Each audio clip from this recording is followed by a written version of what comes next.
प्रिय संस्कृत मित्राणि, नमः संस्कृताय। एसडीजी क्लासेज पर उत्तर रामचरितम की व्याख्या चल रही है और अभी तक हम लोग 32 श्लोकों तक का अध्ययन कर चुके हैं। और अभी तक हम लोगों ने पढ़ा कि न किल भवताम देव्या, कि यह आप लोगों को स्वीकार ही नहीं था कि सीता हमारे पास रहे। यह वचन रामचंद्र जी कहते हैं।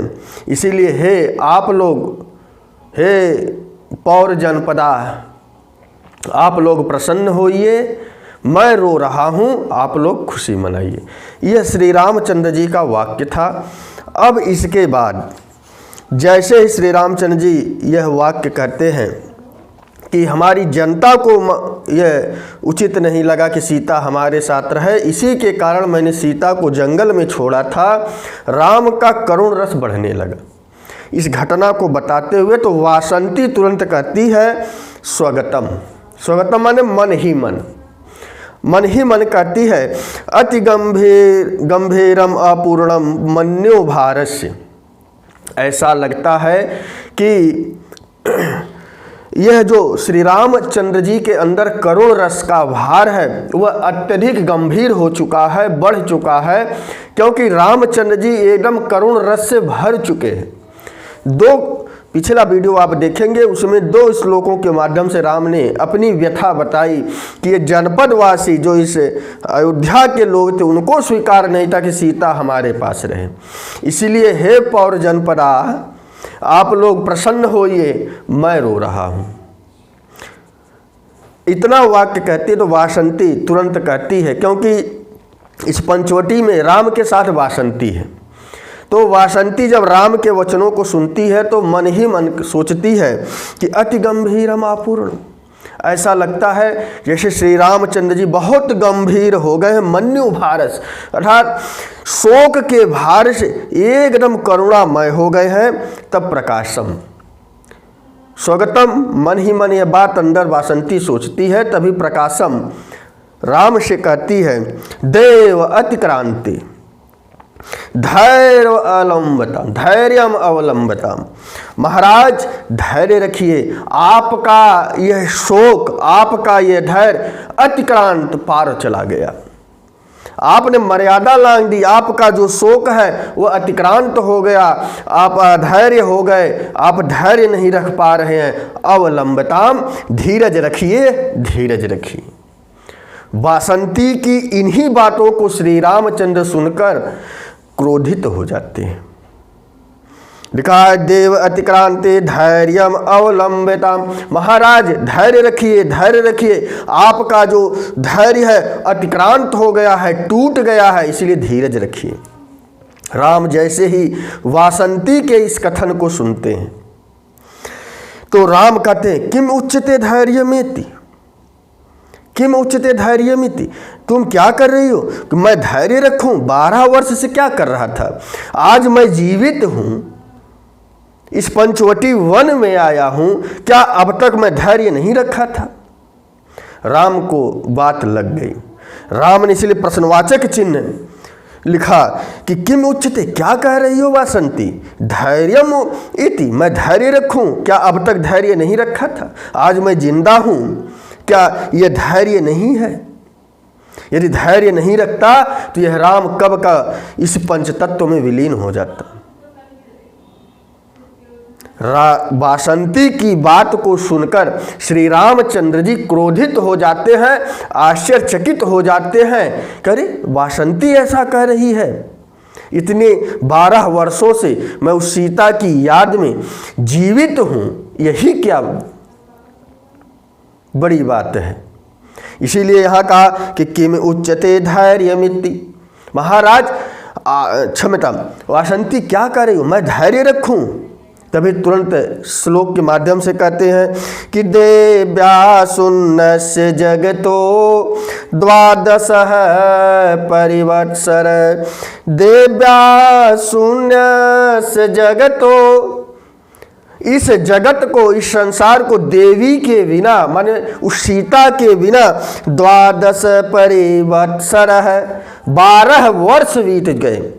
यह संसार सीता के बिना तो ही दिया कि देव्या शून्यस्य जगतो द्वादश परिवत्सर, 12 वर्ष बीत गए देवी सीता के बिना। और प्रणष्टमिव नामपि, ऐसा लगता है कि नामपि माने उस सीता का नाम नष्ट हो गया है। सीता जीवित है या नहीं है यह हमें मालूम नहीं।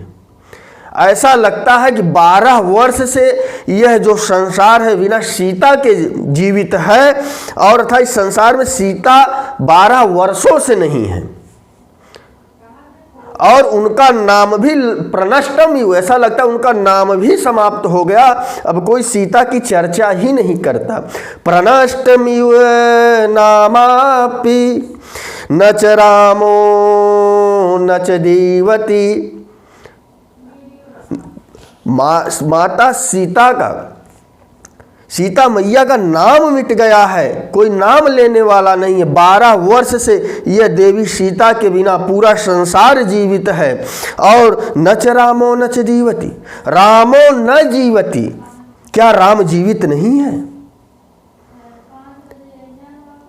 अर्थात राम जीवित नहीं है ऐसा नहीं है, राम जीवित है और तुम कह रही हो धैर्य रखो धैर्य रखो।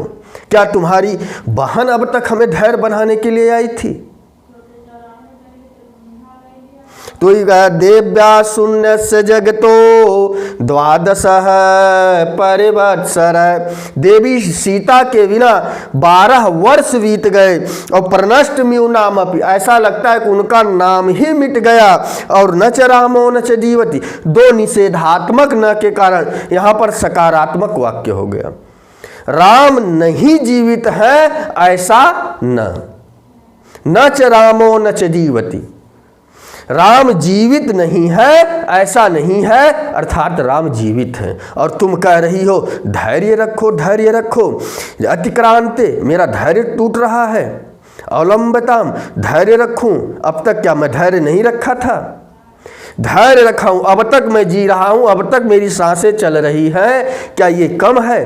बिना सीता के मैं उनकी यादों में हमेशा जीता रहता था। हाँ, भले ही मैं राजकाज के कारण मैं उन्हें नहीं व्यक्त कर पाता था, उनको याद करने का समय नहीं मिलता था। और तुम कह रही हो वासंती, तुम उस सीता की परम मित्र हो, सखी हो, और तुम ही कह रही हो कि महाराज धैर्य रखिए, बड़ी आई हो धैर्य रखो धैर्य रखो धैर्य रखो। अब तक मैं जीवित हूँ, क्या यह कम है? मैं न च रामो न च जीवति, माने राम जीवित नहीं है ऐसा नहीं, अर्थात राम जीवित है। राम क्रोधित हो जाते हैं और पलट कर वासंती को बहुत अच्छा जवाब देते हैं। इन सब कथन को सीता सुन रही है, अदृश्य रूप में है। तभी सीता कहती है अपहरामि, मैं अपहरण सी होती जा रही हूँ। च मोहितेव एतई आर्यपुत्रस्य प्रियवचने, एतई माने इन आर्यपुत्रस्य, आर्यपुत्र के प्रिय वचनों को, मैं आर्यपुत्र के इस प्रकार के प्रिय वचनों को सुनकर मैं मोहित होती जा रही हूँ। अर्थात मैं अपहरा माने उनकी तरफ मैं खींचती चली जा रही हूँ। मोहिती मैंने मोहित होती हुई मैं उनकी तरफ खींचती चली जा रही हूँ, उनकी तरफ आकर्षित होती चली जा रही हूँ। आर्यपुत्रस्य प्रियवचने, आर्यपुत्र श्री रामचंद्र जी के प्रिय वचनों को सुनकर, इस प्रकार के प्रिय वचनों को सुनकर क्या मैं अभी जीवित नहीं हूँ? अर्थात जीवित हूँ। ऐसा जब श्री रामचंद्र जी के मुख से सीता वचन सुनती हैं तो सीता यही कहती है अपहरामि च मोहिते, मैं मोहित सी होती चली जा रही हूँ। और कैसे? एतई माने इन आर्यपुत्र से प्रिय वचन, आर्यपुत्र के प्रिय वचनों को सुनकर। उसके बाद तमसा कहती है कि एवमेव वस्य पुत्री, ऐसा ही है। तमसा कहती है पुत्री एवमेव वत्से, हे सीता यही है, ऐसा ही है। आपको लगता होगा कि मैं राम के वचनों को सुनकर मोहित हो रही हूँ, लेकिन यह वचन तो अच्छे हैं, लेकिन इन्हीं वचनों से आगे चलकर तुम परेशान भी होगी। जब श्री रामचंद्र जी इस पंचवटी से चले जाएंगे, यही प्रिय वचन तुम्हें शोक पैदा करेंगे। अभी आपके हृदय को आनंद दे रहे हैं, यही श्री रामचंद्र जी जब पंचवटी से दूर जाएंगे, उनसे तुम्हारा वियोग होगा, विक्षोभ होगा, तो तुम्हें यही वचन कष्ट देंगे। इसीलिए यहाँ पर तमसा ने कहा एवमेव वत्से, ऐसा ही है। तुम्हें लगता होगा कि श्री रामचंद्र जी के वचन तुम्हें मोहित कर रहे हैं, ऐसा नहीं है। तब तमसा कहती है कि नैता प्रियतमा वाच है स्नेहाद्रा शोक दारुणा न एताह स्नेहार्दा, अर्थात ये जो स्नेह से आर्द्र माने भीगी हुई, जो श्री रामचंद्र जी के एताह स्नेहाद्रा, अर्थात जो श्री रामचंद्र जी के स्नेह माने प्रेम से भीगी हुई जो वाचह माने वाणी है, जो श्री रामचंद्र की ये आपको स्नेह से भीगी हुई वाणी दिख रही है ना, न प्रियतमा, यह प्रिय भर नहीं है। ऐसा नहीं है कि तुम्हें केवल सुख ही देंगी, शोक दारुणा, इनके प्रिय वचनों में शोक है, कठोरपन है।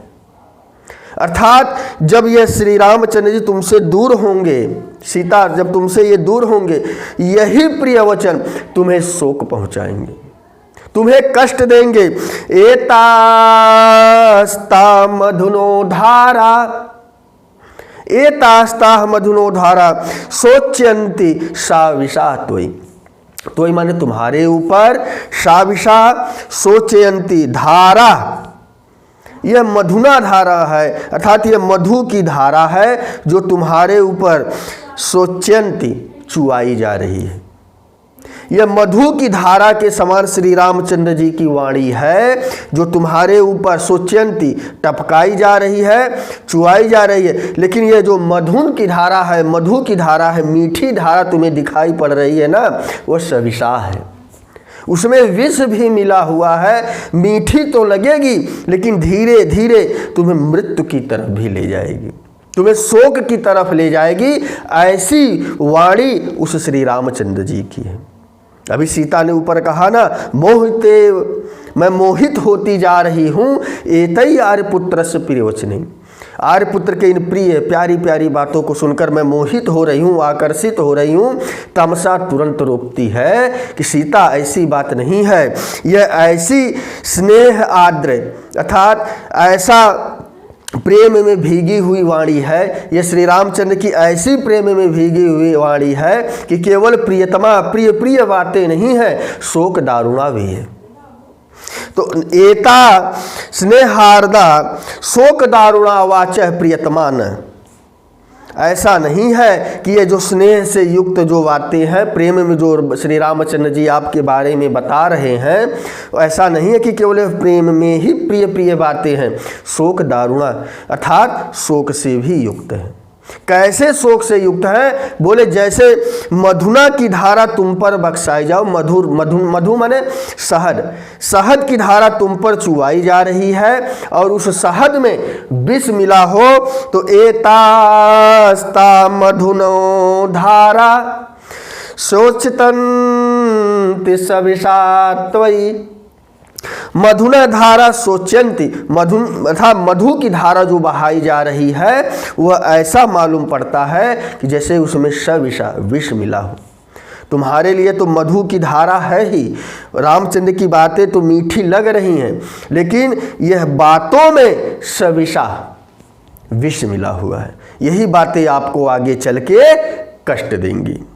जैसे ही सीता की बातों को सुनकर तमसा जवाब देती है, तुरंत राम कहते हैं, राम ऐ वासंती, संबोधन है, ऐ भी ऐ अरे भो संबोधन है, वासंती में जो छोटी इकारान दिखाई पड़ रहा है वह भी संबोधन का, ऐ वासंती, हे वासंती, मया खलु, मेरे द्वारा, मया खलु मेरे द्वारा यथा तिरश्चीनमलात शैल्यम, यथा तिरश्चीनमलात शैल्यम प्रत्युपमन्तः सविशश्च दन्त, तथैव तीव्रो हृदशोकशङ्को मर्माणि कृन्तन्नपि किं न षोडय। हरणी उपजाति छंद में बताया कि राम कहते हैं कि हे वासंती, संबोधन वासंती को करके कि मया खलु मेरे द्वारा भी। ऐसा नहीं है कि मैं धैर्य नहीं रखता, सीता को याद नहीं करता। अब सीता को मैं कैसे याद करता हूँ, सीता को याद करके मेरे अंदर कैसी पीड़ा होती है, श्री रामचंद्र जी अब उसकी व्याख्या कर रहे हैं। इस श्लोक के माध्यम से उपजाति एक श्लोक कहते हैं कि यथा तिरश्चीनमलात शैल्यम प्रत्युत्तमन्तः सविशश्च दन्त, तथैव तीव्रो हृदशोकशङ्कुः मर्माणि कृन्तन्नपि किं न षोडय। दो शब्द पकड़ना, पहली लाइन में यथा लिखा है और तीसरी लाइन में तथैव लिखा है। यथा माने जैसे और तथैव माने वैसे। यह सीता का शोक हमें कैसे दुखी करता है, हमें कैसे पीड़ा पहुंचाता है। और ऊपर लिखा है मया, मेरे द्वारा, मेरे द्वारा सीता का शोक कैसे सहा जाता है। और अंत में लिखा है किम न षोडय। तो मया किम न षोडय, क्या मैं मेरे द्वारा नहीं सहा जाता है, क्या नहीं सहा जाता। तो तीसरी लाइन में लिखा है शोक शंकु, शोक रूपी कील किम न षोडय, क्या मैं उस शोक रूपी कील को, पीड़ा को मैं कैसे नहीं सहता, मेरे द्वारा उस शोक रूपी कील को कैसे सहा जाता है। तो लिखा है न षोडय, अर्थात मैं शोक रूपी कील को अवश्य सहता हूँ। जो शोक रूपी पीड़ा है, कील धंसने पर पीड़ा होती है, वह पीड़ा मैं अवश्य सहता हूँ। और कहाँ सहता हूँ, तो शोक का एक विशेषण दिया तीव्र है। शोक कैसा है, तीव्र शोक है। और वह शोक कहाँ है, तो लिखा है हृदय, सप्तमी विभक्ति का एक वचन है कि मेरे हृदय में तीव्र शोक रूपी जो कील है, किम न षोडय, किम मया न षोडय, क्या मेरे द्वारा नहीं सहा जाता।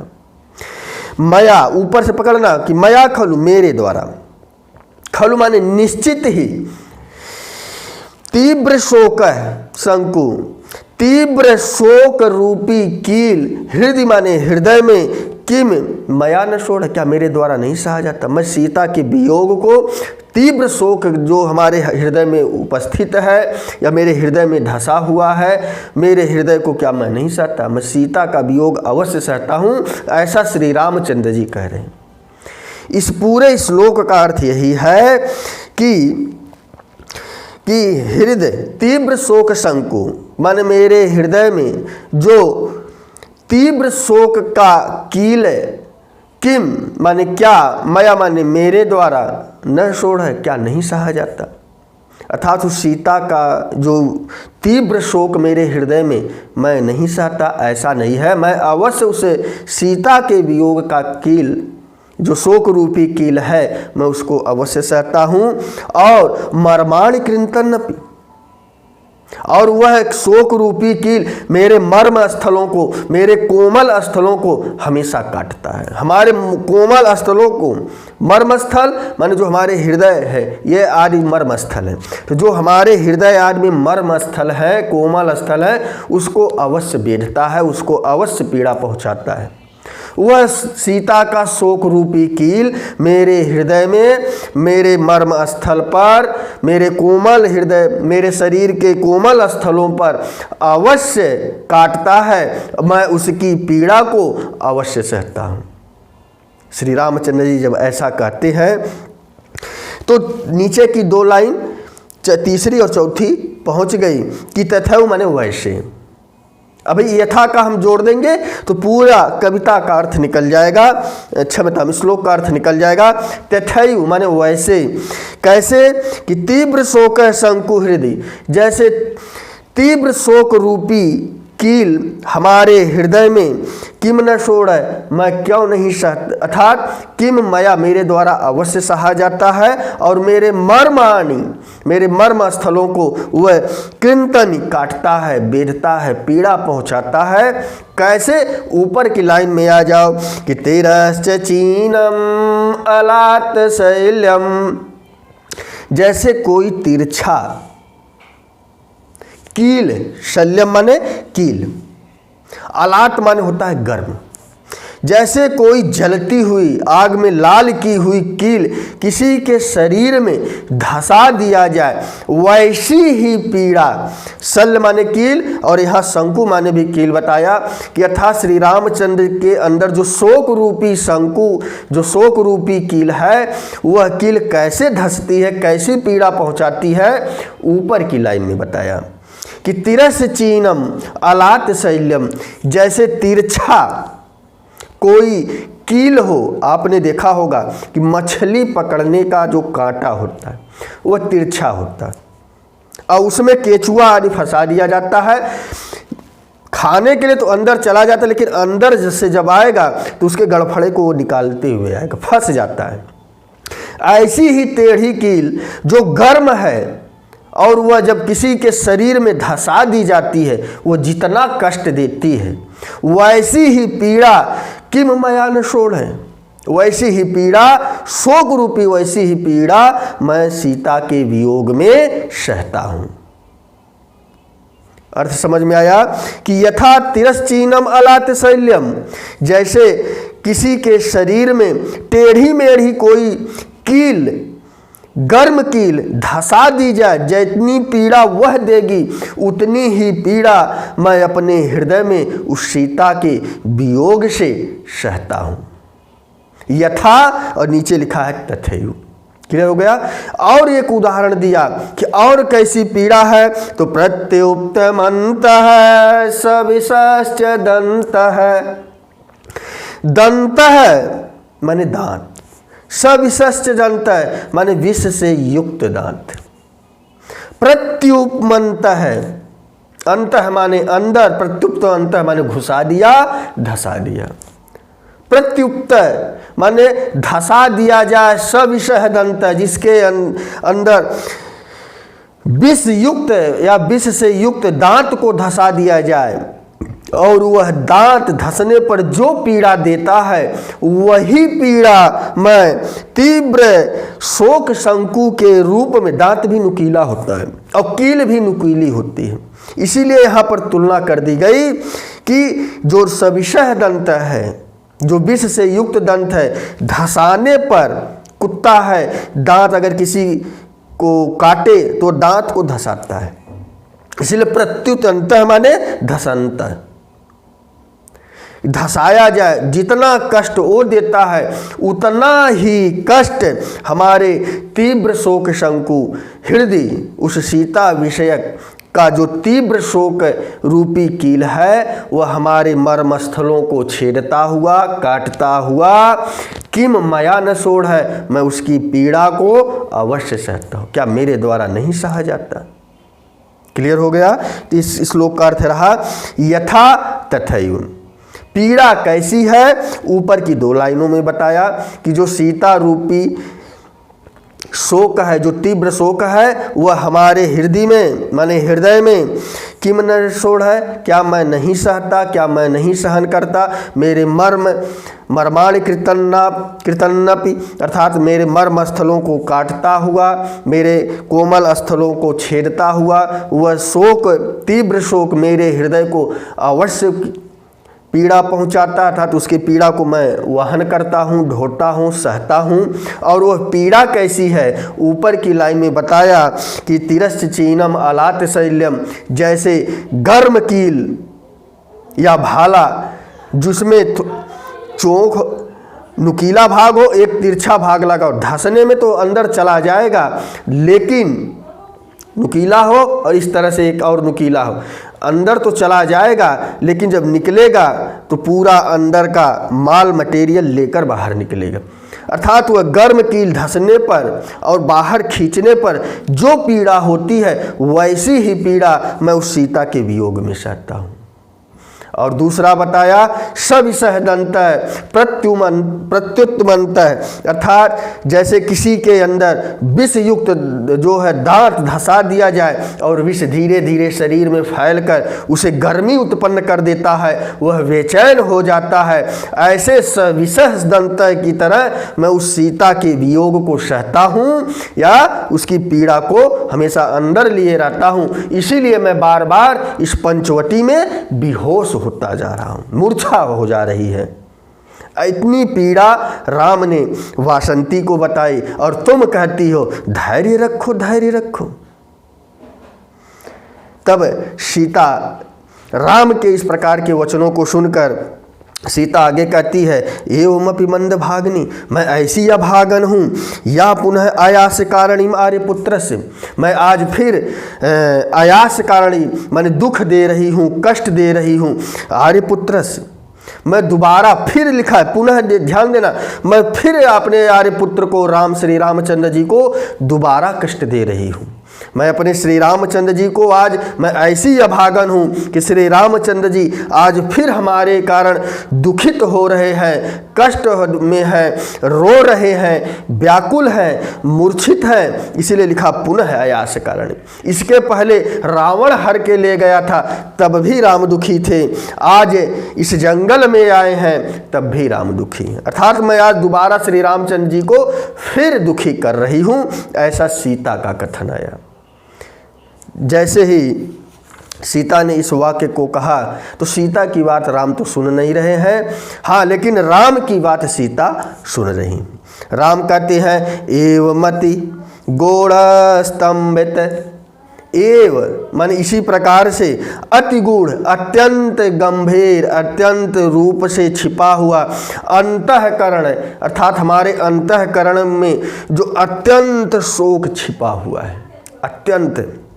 मैं अपने करुण, श्री रामचंद्र जी कह रहे हैं, मैं अपने अंदर की वेदना को, अपने करुण रस की वेदना को बहुत अंदर स्तंभित रोकने का प्रयास करता हूँ कि यह करुण रस बाहर ना आए, आँखों से पानी ना टपके, आँखें लाल ना हो जावें, मैं दुख भरी बातें किसी से ना कहूँ, मैं रोकने का बहुत प्रयास करता हूँ, स्तंभित। एवमति एवं अति गूढ़ स्तंभित अंतःकरण स्याप, मैं तो अपने अंतःकरण में करुण रस को, अपने शोक को छिपाने का तो प्रयास करता हूँ, लेकिन मम संस्तुत वस्तु दर्शनात् अद्य अयम आवेग, लेकिन संस्तुत प्रस्तुत इस पंचवटी में सीता के साथ बिताए हुए पल को, उन स्थानों को देखकर संस्तुत प्रस्तुत, संस्तुत का अर्थ क्या हो जाएगा कि मैं इस पंचवटी में आया हूँ, पहले मैं सीता के साथ इस पंचवटी में रहा, उन वृक्षों को देखकर, उन हिरणियों को देखकर, उन हाथी को देखकर, उस कदम वृक्ष को देखकर, यह संस्तुत वस्तु। ऐसे वस्तु को दर्शनात् देखकर, ऐसे वस्तुओं को देखने से, ऐसे वस्तुओं को दर्शनात् पंचमी देखने से क्या हो गया, अद्य अयम आवेग, आज हमारे करुण रस का आवेग बाहर आ गया, आज मेरा करुण रस का आवेग बढ़ गया, अर्थात मैं शोक में चला गया। यही श्री रामचंद्र जी कहते हैं कि मैं तो करुण रस को, शोक को, वियोग को, कष्ट को, दुख को अंदर रोकने का प्रयास तो करता हूँ, लेकिन संस्तुतः माने प्रत्यक्ष उस सीता के साथ बिताए हुए इस पंचवटी में उन स्थानों को देखकर मेरा हृदय में जो शोक का आवेग है वह बाहर आ गया। तथा ही क्यों बाहर आ गया, नीचे मंदाक्रांता छंद में बहुत ही अच्छा श्लोक कहा कि वे लोल क्षोभित करुणो जिम्भड़ स्तंभनार्थम यो यातना। कुछ लोग कहते हैं सर जी आप हाथ हिलाते, देखिए जब कोई पढ़ाने वाला व्यक्ति होगा ना, वो अंग संचालन करेगा, जब आप बीएड करोगे उसमें पता चलेगा बिना अंग संचालन के पढ़ाई नहीं होती। एकदम मूर्ति के समान खड़े होकर अगर पढ़ोगे तो वह पढ़ाई या पढ़ाओगे तो वह पढ़ाई जो है आकर्षित नहीं करेगी। अंग संचालन होता ही है, चेहरे को बनावट होती ही है। क्रोध में बोला जाए तो आवाज़ में गर्जना होनी चाहिए, पढ़ाई ये होती है। तो ये सब जब आप बीएड करोगे, और अधिकांशतः लोग बीएड करे होंगे, हाँ जो घर बैठे किए होंगे शायद वो ये सब स्किल न सीखे हों, लेकिन अंग संचालन पढ़ाई में सबसे अच्छा माना जाता है, पढ़ाई को बहुत महत्वपूर्ण और आकर्षण बनाता है। तो यहाँ पर बताया कि वे लो लक्षुभित करुणो जिम्भ्राणस्तम्भनार्थं यो यो यत्न कथमपि क्षमा धीयते तं तमन्त भित्वा प्रसरति बलात् कोऽपि चेतो विकार तोयसेवा प्रतिहतरया सैकतं सेतुमोग तोयसेवा प्रतिहतरया सैकतं सेतुमोग। श्री रामचंद्र जी ने कहा कि इन पंचवटी के दर्शन से, पंचवटी के उन स्थानों को देखकर मेरे हृदय का शोक बाहर आ जाता है। रोकने का प्रयास करता हूँ, लेकिन उन स्थानों को देखकर, जो हमने पहले बिताए हुए समय को, पहले बिताए हुए स्थान को देखकर पुरानी यादें ताज़ा हो गई, हमारा शोक का वेग बढ़ गया। कैसे बढ़ा? नीचे लिखा तो लिखा है अस्तंभनार्थम। ऊपर की लाइन में भी कथन आया था अस्तंभित, अंतःकरण को रोकने के लिए, अंदर के शोक को रोकने के लिए श्लोक में भी आया कि अस्तंभनार्थम, शोक के वेग को स्तंभित करने के लिए, रोकने के लिए यो यो यत्न, जो प्रयास करता हूँ, यह यत्नम, माने जो मैं प्रयास करता हूँ, कथमपि, किसी प्रकार से, एन केन प्रकारेण, किसी भी प्रकार से, समाधीयते, समाधान मैं खोजता हूँ कि सीता का शोक हमारे हृदय में, हमारे मन में, हमारे मस्तिष्क में ना आवे। तम तम अंतः, वह उतना ही अंदर प्रवेश कर जाता है। यो यो यत्न, मैं जितना प्रयास करता हूँ, जो प्रयास करता हूँ, कथमपि, एन केन प्रकार से मैं सोचता हूँ सीता का शोक मुझ पर ना आवे, सीता के बारे में मैं न सोचूं, उनका दुख मुझे ना सताए, मैं किसी प्रकार से समाधान खोजने का प्रयास करता हूँ। तम मैं उतना ही उसके, सीता के शोक में घुसता चला जाता हूं। क्लियर हो गया? तीसरी लाइन में भेत्वा प्रसरति बलात्, भित्वा माने फाड़ कर, प्रसरति माने फैलता है, फाड़ कर तो फैलता ही है, लेकिन बलात्, बलपूर्वक, ऐसा लगता है कि मुझे कोई प्रेरित कर रहा है कि मैं सीता के शोक में डूब जाऊं। तो भेत्वा प्रसरति बलात् कोऽपि चेतो विकार, कोई चित्त का विकार। तो कोई चित्त का विकार क्या है? सीता का शोक है। तो कोऽपि चित्त विकार पूछ देगा, किसका बोध हो रहा है? सीता का विकार, सीता विषयक जो विकार है, जो वियोग है, जो शोक है, वह हमारे अंदर बलात्, बलपूर्वक, भित्वा प्रसरति, फाड़ कर बाहर निकलने का हमेशा प्रयास करता है, सीता रूपी विषयक विकार।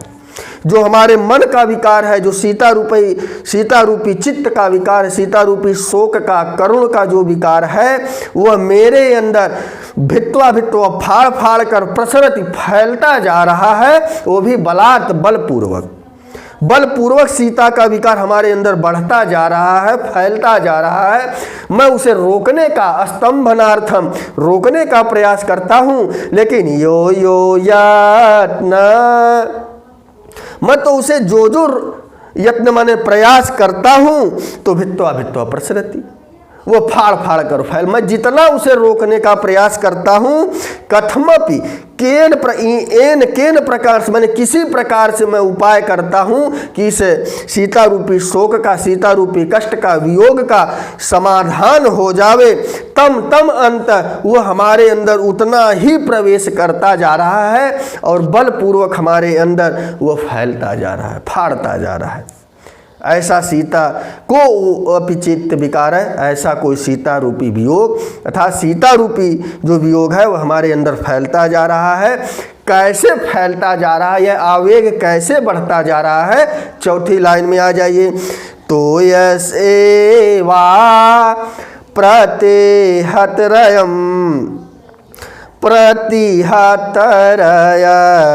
सैकतम से तुमोघ। तो यह योग है, ओघ माने प्रवाह, तो है माने जल।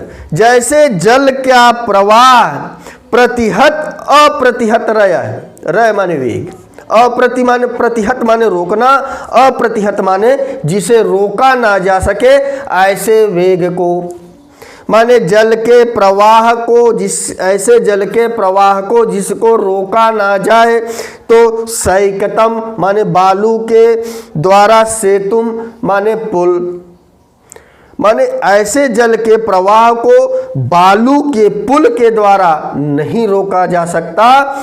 तो यहां पर दिया तो यह ओघ है, तो यह ओघ है, अर्थात जल का प्रवाह, जैसे जल का प्रवाह जिसके रयः माने वेग को अप्रतिहत नहीं रोका जा सकता, किसके द्वारा नहीं रोका जा सकता?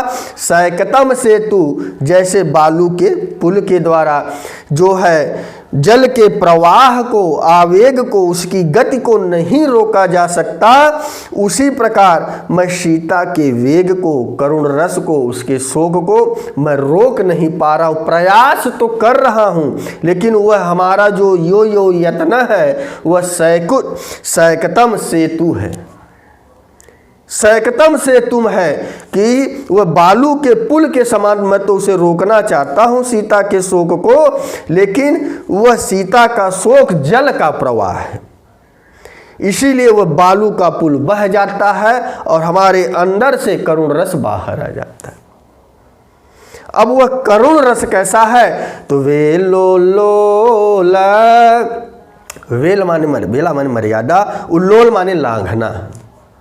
जैसे कोई व्यक्ति अपनी मर्यादा लांघ जाए, ऐसे ही हमारे शोक की मर्यादा लांघ गई।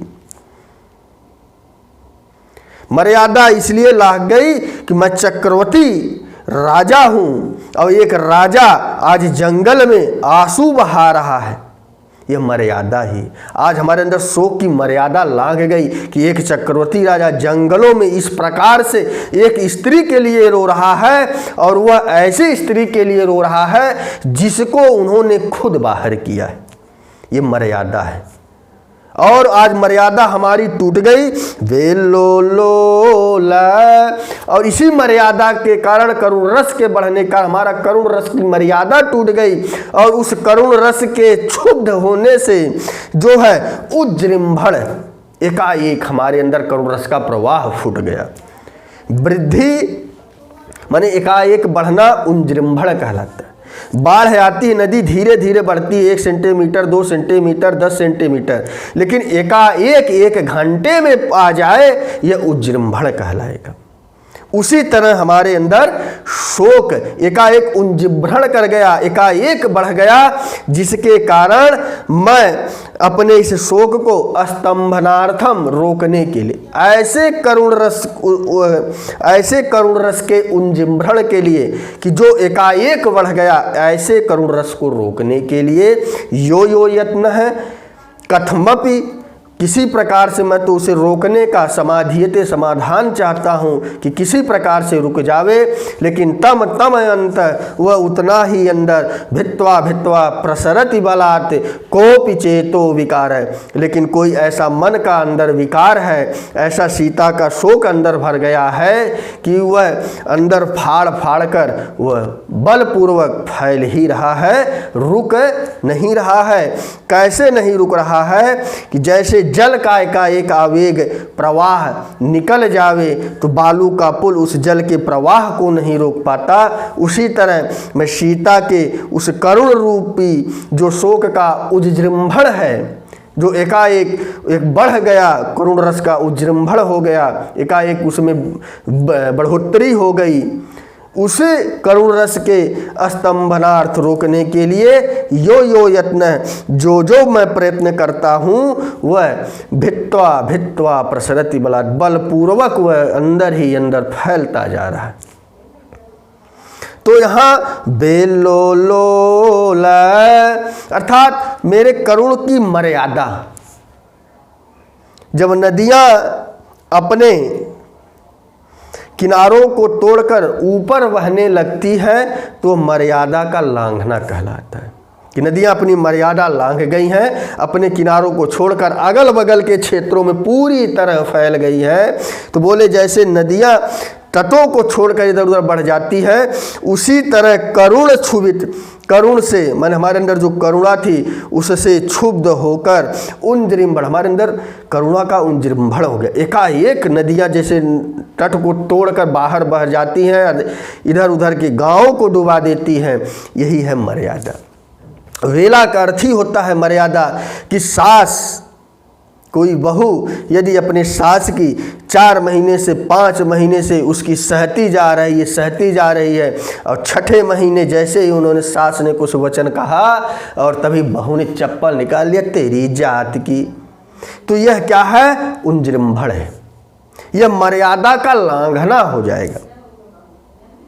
रोज पति अपनी बीवी को, अपनी पत्नी को डांटता है, वह सहती रही। एक रात उसके सहने का मर्यादा टूट गया। जैसे ही पति ने बोला कॉलर पकड़ ले, खबरदार आज से अगर ऐसी बात की है। कॉलर पकड़ना ही मर्यादा का उल्लोल है। वेला उल्लोल इसी को कहते हैं। तो वेला लोल क्षोभित करुणो, माने हमारे करुण रस की मर्यादा टूट गई, उसमें उज्जृंभण आया, एकाएक वेग से इतना तेज बढ़ा। उसी करुण रस के स्तंभनार्थम रोकने के लिए मैं यो यत्न है, जो प्रयास कथमपि समाधीयते, मैं किसी प्रकार से उसे रोकने का प्रयास करता हूँ। तम अंत वह उतना ही अंदर भित्वा फाड़ कर प्रसरति फैलता चला जा रहा है बलात् बलपूर्वक। कोपि चित्त विकार है, उस सीता रूपी शोक का कोई चित्त विकार है, ऐसा हमारे मन में ऐसा विकार है कि वह अंदर ही अंदर फैलता जा रहा है। और कैसे फैलता जा रहा, मैं रोकने का तो बहुत प्रयास करता हूँ, रुक क्यों नहीं रहा है? तो नीचे बताया कि जैसे तो यह ओघ है, जैसे जल के प्रवाह को अप्रतिहत रह, जैसे उसके वेग को रह माने वेग, अप्रति माने जिसे रोका ना जाए, ऐसे जल के प्रवाह को जिसे रोका ना जा सके, ऐसे प्रवाह को यदि बालू के सैकतम से तुम बालू के द्वारा यदि रोका जाएगा तो बालू को बहा ले जाएगा। उसी प्रकार मैं सीता के वियोग को रोकना तो चाहता हूँ, लेकिन मैं उस सीता रूपी वियोग को, कष्ट को, दुख को मैं रोक नहीं पा रहा हूँ। यह श्री रामचंद्र जी वासंती को बताते हैं क्या तुम कहती हो धैर्य रखो धैर्य रखो। आज मैं जंगल में मूर्छित होकर गिर रहा हूँ इस दृश्य को देखकर कि मैं सीता के साथ यहाँ बैठा करता था, सीता हिरण को घास खिलाती थी, अपने हाथ से कदम का वृक्ष लगाई है, ये हाथी हथनी उन्होंने पाला था, ऐसे ऐसे दृश्य को मैं देखी थी, उनके साथ बैठकर मैं देखा था, और तुम कहती हो कि धैर्य रखो। तो आज यहीं पर कथानक को समाप्त करते हैं। कैसा लगा कमेंट में अवश्य लिखा करें। तो बस आज के लिए इतना ही। नमः संस्कृताय, शुभ संध्या, शुभ रात्रि।